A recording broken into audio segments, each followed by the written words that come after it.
Howdy chaps, and welcome back to another fantastic episode. Now I've been a bit long between videos because, well, I got sick, so you might be able to hear that I'm a little bit nasally. That's because I'm still getting over the phlegm stage, but anyway, I'm okay now. But I did actually continue working on the coupe, but when you feel like absolutely rubbish, you don't feel like filming. So, and of course I didn't sound particularly well, so I definitely wasn't going to film. But I continued to work, and if you followed my Graham's Restorations Facebook page, you would have seen plenty of updates of how this quarter panel ended up looking. You can also check out my updates on Rusty Cars with Graham on Instagram. So I keep updates of regular things like that. One other thing I did on the weekend, I also repaired roof damage to a truck, of all things, on the weekend. That was quite fun. It's quite amazing how much damage one little baby kangaroo, it wasn't a baby kangaroo, apparently it was full size, how much damage a kangaroo can do to the front of a truck. It's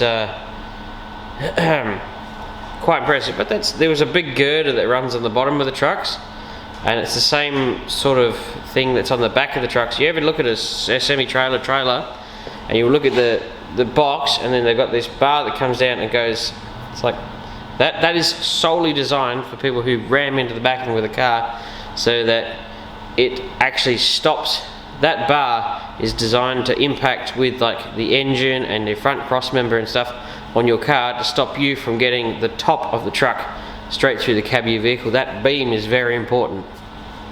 So they've got one on the front of the trucks that sits underneath the grille and everything, and that didn't even budge. That kangaroo didn't even scratch it. It was incredible. But everything above it just obliterated, so all the headlights were crushed in, and just all the plastics were destroyed. So it was fun. I had to straighten up all the brackets of that, and you know, it was a bit different, but I enjoyed it. I quite enjoy crash work. I sometimes wonder whether or not I should have stayed in it, but I just love old cars. That's a bit too much.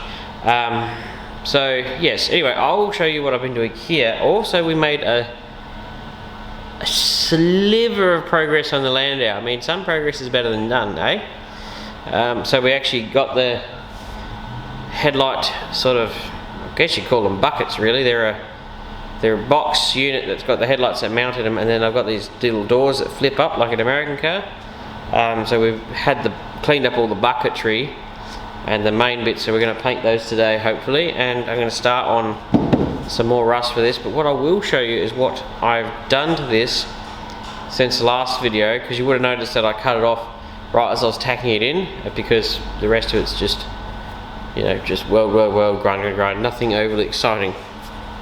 So the hardest bits were done, and yeah, some people say, yeah, you wanted it to look amazing, you should have got yourself a TIG welder. Well, I will eventually. And I also said to myself, this is the very last lower rear quarter section I'm doing on the ground. As soon as we're in the new workshop, the first piece of equipment I'm buying is a hoist. I am sick of doing these on the ground. It is so uncomfortable and just unpleasant. Particularly bad for me because when I had my, now this is going into personal stuff, when I had my bleed on the brain, they also stuck a catheter through the main artery in my hip, through my heart, and pumped dye into my head while being x-rayed. It was sort of here, so where the thing was here, it went in through my hip and actually through one of my arteries in my heart, and they did it 3 or 4 times, so that was fun. Sometimes you're better off not knowing some stuff, but I've now got a titanium clip on the artery in my leg so that it doesn't go and I bleed out. So that clip is very uncomfortable if I sit down for too long, so fun and games. So that's a bit of personal insight to me. That's one of the fun things I got to do when I just turned 30. But yes, I'll show you what I've done here and stop rambling.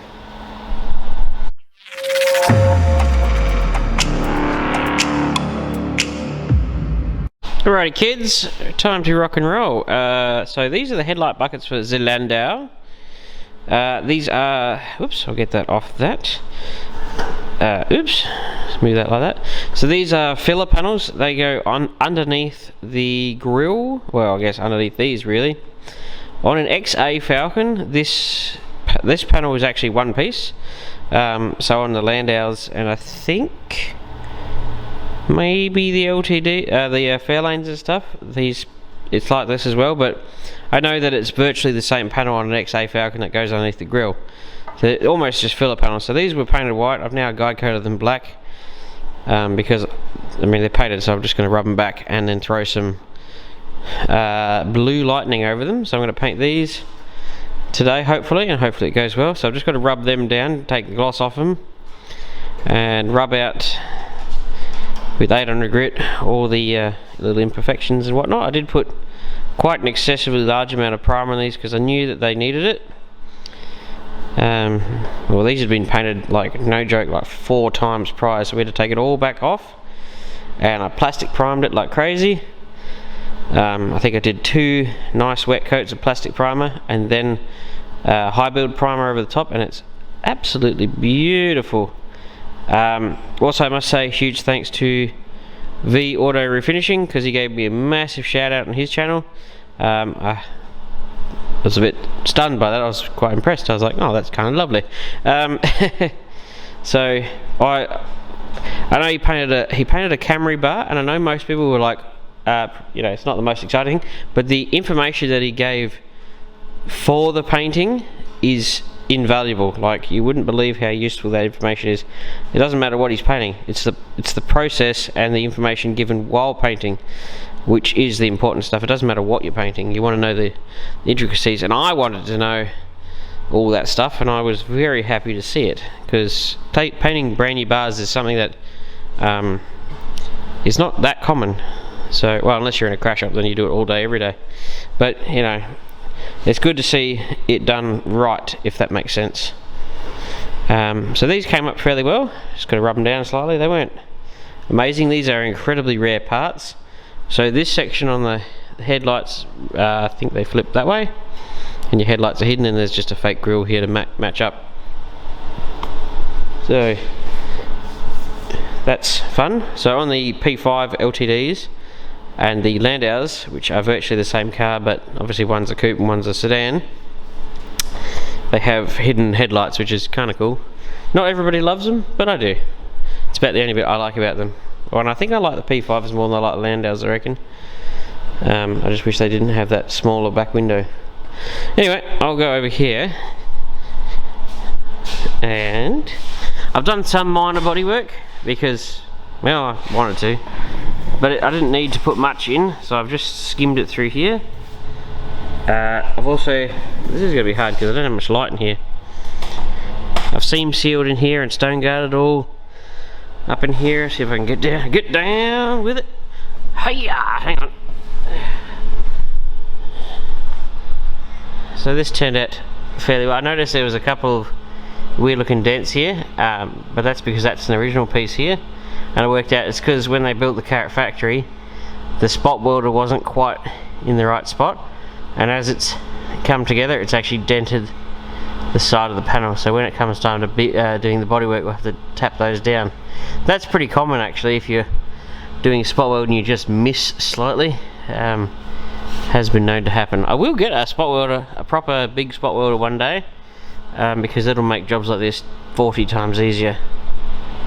I painted it, I seam sealed it and stone guarded it and painted it all black, so it's sort of not really easy to see right now, but we have it looking beautiful, and that's why you choose that piece for Mr. Astle. I noticed that he's actually got a YouTube channel now, so I'll be watching it. I already subscribed because I'm that guy. So you can see this is the new piece, and then that's the old piece, and they actually line up pretty darn close. So that's as close as I can make it to look an original. So if you get run over by this car, you go, oh, he did not a bad job. Can I recommend not getting run over? You can also see they missed when they went up here too, and they're spot welding that one.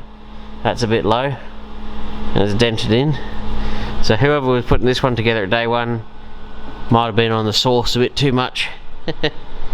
But this turned out incredibly well. I was very happy with this, and some people say you did a really good job, and I thought, yeah, it only took 12 years in the apprenticeship and absolutely tons of these to do to get this good.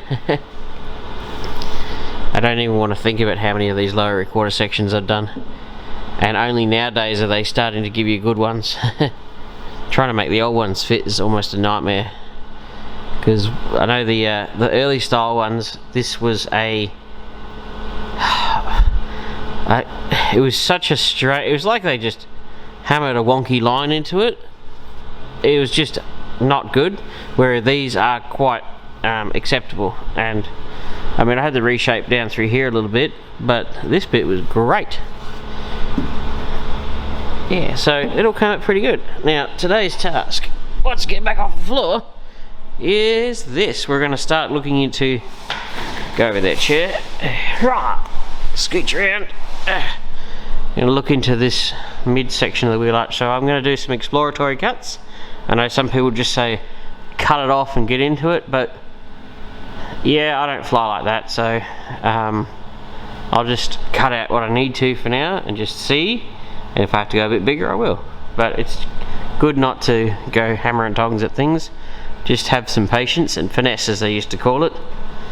So we got here, so here, and hopefully it's good through here, and then we can do down through here. So that's where we're going to be, and looking pretty good. So we'll get stuck into that in a second, and hope you enjoy this video. So after a quick rub down and prep, these were painted. A bit of time has passed between what you just seen and what is now. These are now dry and lovely. So they've come out pretty good actually, not too shabby at all. I do love DNA clear, it's quite good stuff actually, like glass.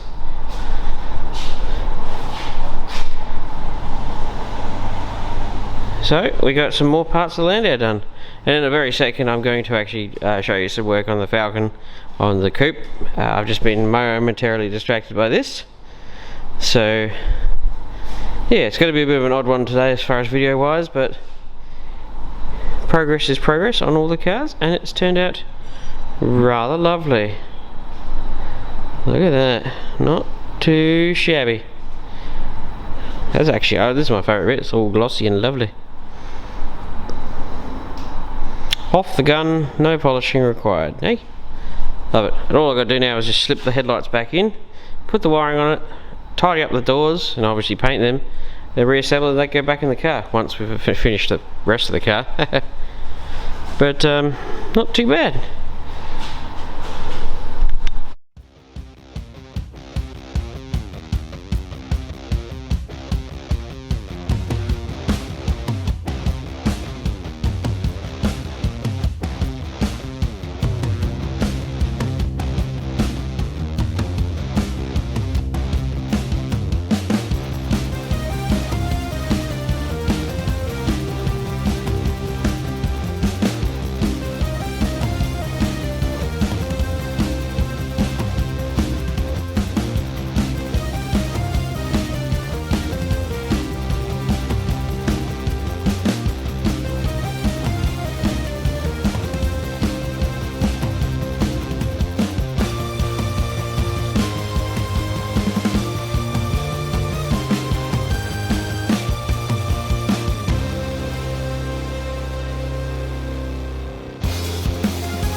So as you would have seen there, I've just been doing some exploratory cuts to see how bad it is.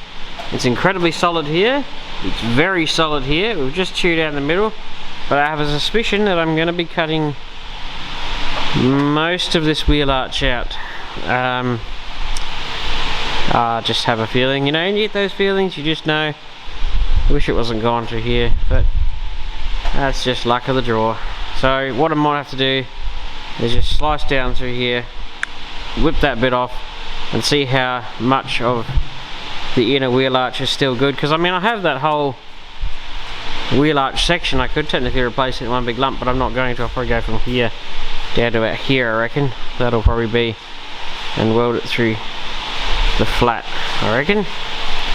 That's probably what I'm going to have to do, and then it'll probably have to stop about here and remake the bottom. It's obviously been wiped out through here at some point. It's all ripply, but I don't think actually whoever repaired that did a fairly reasonable job. It's actually not miles out of shape. So you just keep cutting and keep trimming, but I won't inundate you with endless amounts of time lapse and whatnot. So I'll just, this next bit I'll just do it and then cut you back and see where we got to, eh? So we've cleaned it up and we're now at the point where we need to start potentially marking out for the next section. We're going to have to obviously put, I reckon I'm going to make a piece from about here to here, and then from here to here. I'll probably have to go down a bit further because that's fairly peppered, but it's actually not too bad. We've got most of it to work from, so there's a bonus.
Righty chaps, that's the end of that bit. It actually turned out pretty good.